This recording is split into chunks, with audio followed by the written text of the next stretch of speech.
হযরত মানসুর বিন আম্মার রাহিমাহুল্লাহ বলেন, আমি কোন এক অন্ধকার রাতে সফরের উদ্দেশ্যে বাড়ি থেকে বাহির হই। বলেন আল্লাহু আকবার। অন্ধকার রাতে আমি যখন বাড়ি থেকে সফরের উদ্দেশ্যে বাড়ি থেকে বাহির হই, আমি কোনো একটা স্থানের মধ্যে বিশ্রাম নেওয়ার জন্য একটু সময় বসি। আমি যখন বসি, আমি শুনতে পাই গভীর রাতে কোনো এক যুবকের কান্নার আওয়াজ আমার কানের মধ্যে আসছে। বলেন আল্লাহু আকবার। মানসুর বিন আম্মার বলে, আমি যখন শুনতে পাইলাম কোনো এক যুবকের কান্নার আওয়াজ আমার কানে আসছে, আমি দেখি যুবকটা কান্না করতেছে, ও রব্বুল আলামিন, আমি বড় পাপিষ্ট, আমি বড় নালায়েক, আমি বড় নাখানদান, আমি বারবার তওবা করি, বারবার গুনাহ করি গো আল্লাহ, আমি বারবার তওবা করে তওবা ভেঙে আবার গুনাহ করি।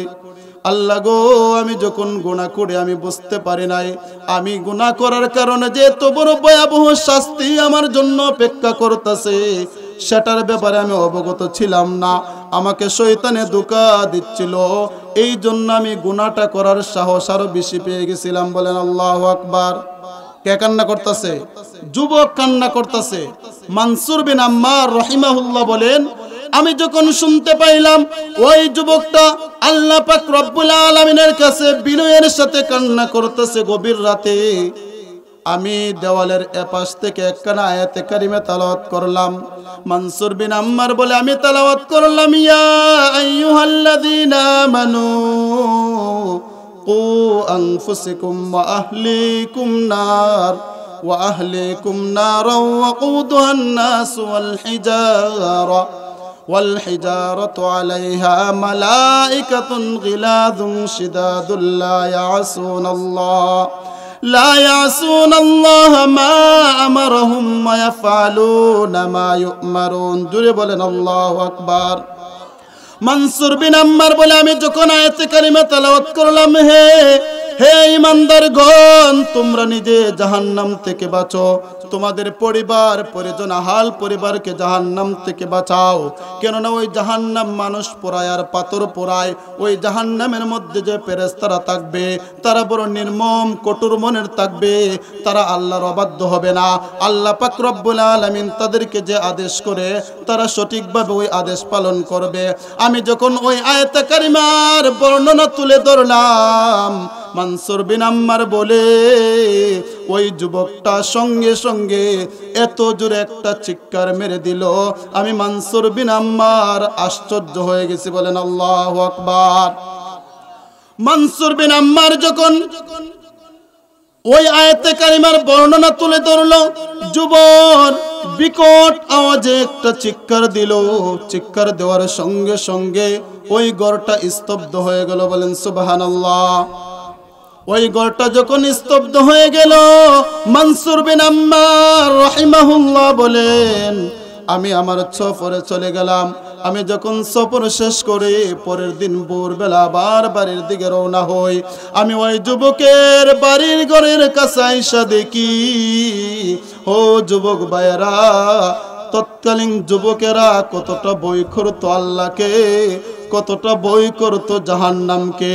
মানসুর বিন আম্মার বলে, আমি যখন সফর শেষ করে আবার বাড়ির দিকে রওনা হই, ওই ভোরবেলা গিয়ে দেখি ওই গড়ের আশেপাশে অনেক মানুষের ভিড় জমে আছে। আমি বুঝতে পারলাম কোনো একটা মানুষের জানাজা হয়েছে। বলেন আল্লাহু আকবার। মানসুর বিন আম্মার বলে, আমি বুঝতে পারলাম কারো জানাজা এখানে হচ্ছে। আমি দেখি একটা বৃদ্ধ মহিলা বসে বসে কান্না করতেছে। মানসুর বিন আম্মার বলে, আমি ওই বৃদ্ধ মহিলাকে ডাক দিয়ে বললাম, ও বৃদ্ধ মা, আমি কি জানতে পারি এখানে কার জানাজা হইতেছে? ওই বৃদ্ধ মহিলা ডাক দিয়ে বলে, তুমি কে গো, তুমি কে গো, কেন আমাকে এখানে কার জানাজা হচ্ছে জিজ্ঞেস করে আমার দুঃখটা, আমার কষ্টটা আরো বাড়িয়ে দিতে চাচ্ছ। বলেন আল্লাহু আকবার।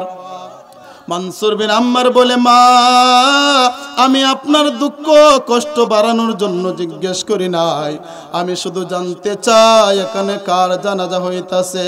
বলেন, ওই মহিলা ডাক দিয়ে বলে, বাবা এখানে দেখতে পাচ্ছ যে লাশটা, যে যুবকের লাশটা সামনে পড়ে আছে, ওই যুবকটা আর কেউ না রে বাবা, ওই যুবকটা হচ্ছে আমার কলিজার টুকরা সন্তান। বলেন সুবহানাল্লাহ।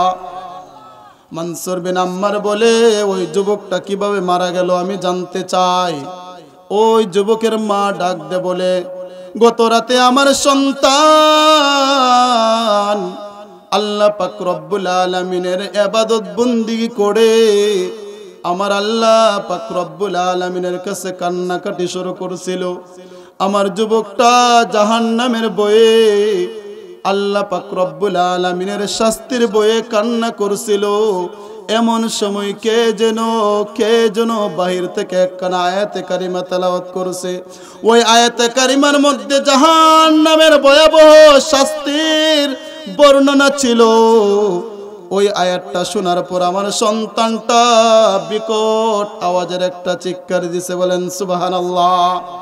ওই সন্তানটা যখন বিকট আওয়াজের একটা চিৎকার দেয়, আমি মা দৌড়াইয়া ওই সন্তানের রুমে চলে যাই। বলেন আল্লাহু আকবার। মা দৌড়াইয়া কই গেছে? সন্তানের রুমে গেছে। বাইরে আমার বন্ধুরা আমার, ওই মা ডাক দে বলে, হো মুসাফির ভাই, আমার সন্তানটা আমি গিয়ে দেখি তরতর করে কাঁপতাছে। বিকট আওয়াজে চিৎকারের পর আর সন্তানের মুখে কোনো জবানে কোনো আওয়াজ বাহির হয় নাই। বলেন আল্লাহু আকবার। বিকট চিৎকার দেওয়ার পর ওই সন্তানের মুখ দিয়ে আর কোনো আওয়াজ বাহির হয় না। মা বলে, আমি দেখতেছি আমার সন্তানটা তরতর করে কাঁপতাছে আল্লাহর ভয়ে, আল্লাহর জাহান্নামের ভয়ে। বলেন সুবহানাল্লাহ।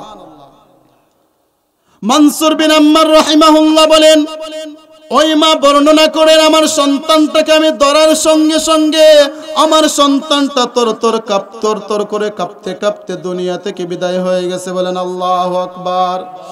মনসুর বিন আম্মার রাহিমাহুল্লাহ বলেন, আমি ওই জায়গাটা ত্যাগ করলাম আর নিজেকে সংশোধন করার জন্য ডাক দিয়ে বললাম, ইবনে মনসুর, এমনই হয়ে থাকে যারা আল্লাহর জাহান্নাম এবং আল্লাহর ভয়ে কাঁদে। বলেন সুবহানাল্লাহ।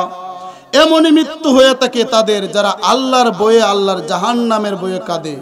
ওই যুবকটা বারবার বলছে, আল্লাহ বারবার তওবা করি, আবার বারবার তওবা ভেঙে গুনাহ করে ফেলি। এমন ভাবে তওবা করছে, হয়তো আল্লাহ কবুল করে নিয়েছে। এই জন্য নামাজের মুসল্লার মধ্যেই ওই যুবককে আল্লাহ পাক রব্বুল আলামিন পছন্দ করে নিয়ে গেছে। বলেন সুবহানাল্লাহ।